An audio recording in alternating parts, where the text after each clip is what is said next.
in love. When I was a child, I thought as a child. I spoke as a child. I understood as a child. Everything was childish. He says, but when I became mature, when I became full grown, I put away childish things. Now, here's what is amazing. Get ready for this. When you have not matured, when you have not put away childish things, get ready. I just now beat you in your head for 15 minutes over the concept of still thinking that you got a man when all you went looking for was a boyfriend, and you got beat in the head because you're thinking that you've got a woman and you went looking for a girlfriend. Here's the last part of it. When you have not matured in how you speak love, how you understand love, how you think about love, but you are still childish. Get ready. I know you ain't ready for this, but you will be 40, 50, 60 years old looking for somebody young enough to be your child. Because when you have not matured in your concept, you speak love, you understand love, you think about love, you will then start looking for someone who is going to be childish because you have not thrown away childish things. And there are many people who are right now that are now with somebody that's half their age. They are with somebody, you know, I don't want to mess nobody up, Steph. I don't want to mess up Janice, but that's why you got pedophiles. Yeah. Because you've got somebody who has grown up in their body, but they have not matured in their mental. They have not matured in their understanding. They have not matured in how they do what they do. The writer says, when I was a child, here is the level. I spoke as a child. This is about love. So I said, you love me, I love you. I love you, you love me. Check the box. And so we are now looking for that level of love when we are in grown woman, grown man relationships because we did not mature.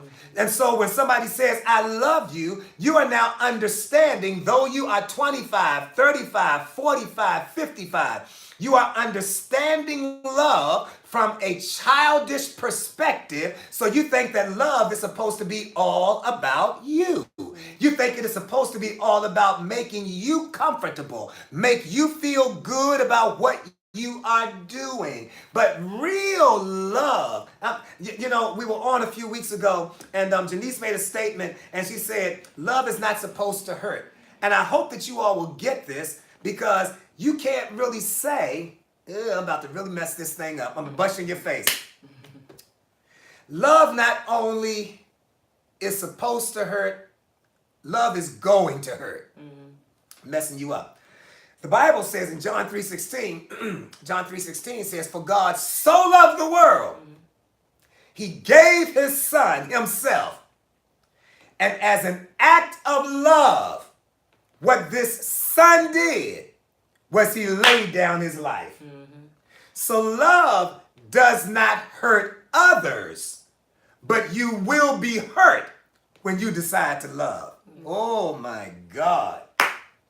And if all you're doing is protecting your feelings, you ain't ready to love nobody. I have a question. Come on, Dawn. Is it possible to mature in how you understand love? Yes. But not mature in how you give love? There it is.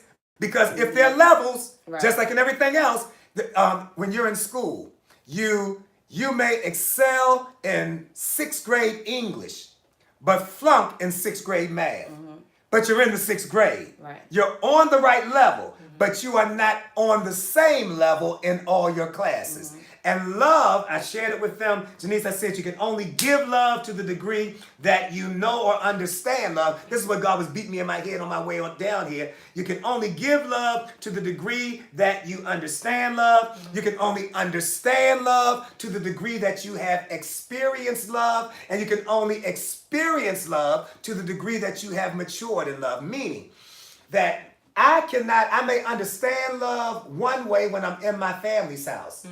But how I experience it when I get outside my family's house is going to shape the way that I give it when I go to somebody else. Love is not going to be the same way every time you go somewhere. I may be great in loving my dog, but terrible at loving my children. I may be great at loving my children, but terrible at loving my spouse. There has got to be a maturity in every level of our lives. And that's why some people can say, I love God, but don't like church. Because you have now made the institution be the determining factor for how you're going to interact with him. I can be upset with people who are within the body, but it's not going to stop me from coming to have an experience with God in a particular place. Because you cannot impact my relationship with God just because I see you. Just like you cannot impact whether or not I'm going to be friends with Janice just because you don't like Janice. I have my own mind. I've got my own way of thinking, and I can have an interaction with someone that's good with me that might not be good with you. Boy, I just now messed somebody up right there. You can't be my friend if you her friend. Oh, she didn't do anything to me. He didn't do anything to me. You know, so there are levels of maturity. Now, you can only get this. I'm going to say this because my time is getting away from me. I'm going to say this. You can only give love out of you, not just on the level of your understanding or your experience or your maturity, but you can only give love out of you to the degree of the love that you have in you. To the degree, not the love that you know, but to the degree of the love that you have inside of you. So now, let me help you. If you look in the mirror, as we had that conversation earlier, if you look in the mirror and you say, I like my hair, but I don't like my nose. I like my nose, but I don't like my breasts. I like my breasts, but I don't like my hips. I like my hips, but I don't like my legs. And you have now taken yourself apart of what you love about you and what you don't love about you, instead of loving the totality of you. Then when you get into a relationship with someone, you are going to pick the parts of them that you like and only want to extol those things, but don't want to deal with the other parts of them. Why? Because you love your neighbor as yourself. And if you have already picked yourself apart, then of course you're going to pick somebody else apart who is not you. So you can only give out of you to the degree of the love you have in you. So I wondered, how could the Lord give himself for his friends? How could he lay down his life? How could he have that level of love? Because the Bible says in 1 John chapter 4, verse 8, 1 John chapter number 4, verse 8. I want you to read that for me, please, Janice. I want you to get this.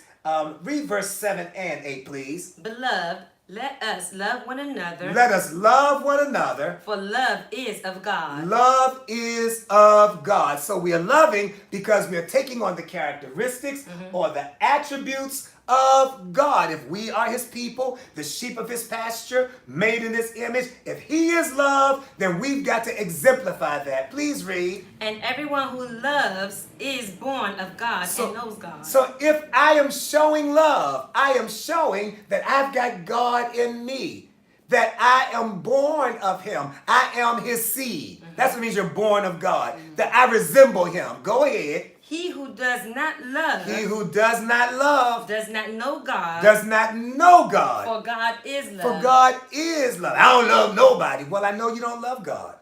And I know that you don't love yourself. And so if you don't love yourself, because you can only love your neighbor as yourself, if you don't love yourself, why do you think I would want to be in your life?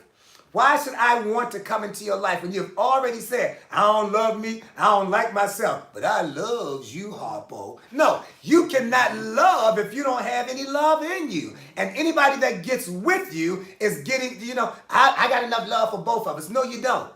No, you don't. Only Jesus had that. Because after a while, you're going to try to change the person who has already told you. Oprah said something years ago. She says, when a person shows you who they are, believe it. Beloveds, my time is gone. That is all I've got for today. I've got some more. And for all of my YouTube family, I so apologize.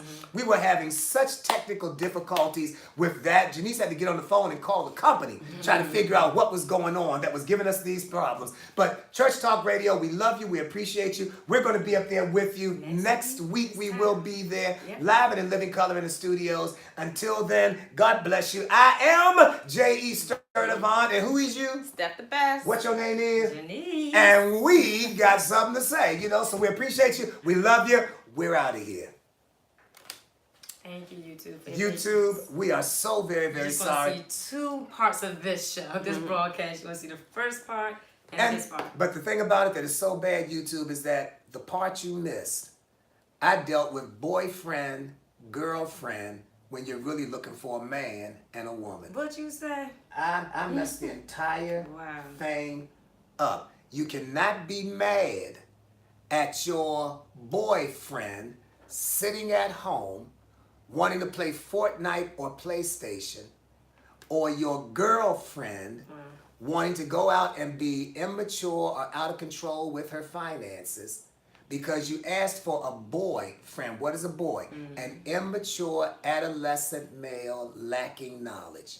What is a girl? An immature adolescent female lacking knowledge and understanding. So here you are, 25, 35, 45, still looking for a boyfriend and a girlfriend. And yet you're mad because this is supposed to be your man. You asked for a boy. You're saying you're upset because this is supposed to be your woman. You asked for a girlfriend. So you can't have the expectation when you, by your own words, articulated what you wanted. If you wanted a husband or a wife, then you didn't settle for a boyfriend or a girlfriend. Because you can reference them in other titles other than saying boyfriend and girlfriend. You can say companion. Yep. You can say partner. You don't have to literally say, this is my boyfriend.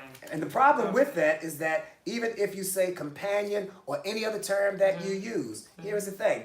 You cannot get husband and wife benefits when you are not husband and wife.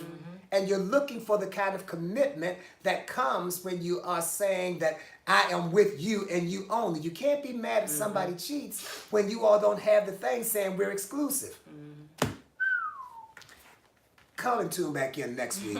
I'll hit you in your head again. I'll go back over some things that I know that you missed, but we're going to be live in the studios next week. I love you. I appreciate you. I saw my cousin Ty Crawford on there. Thank you so very, very much, man. We appreciate you. YouTube, peace.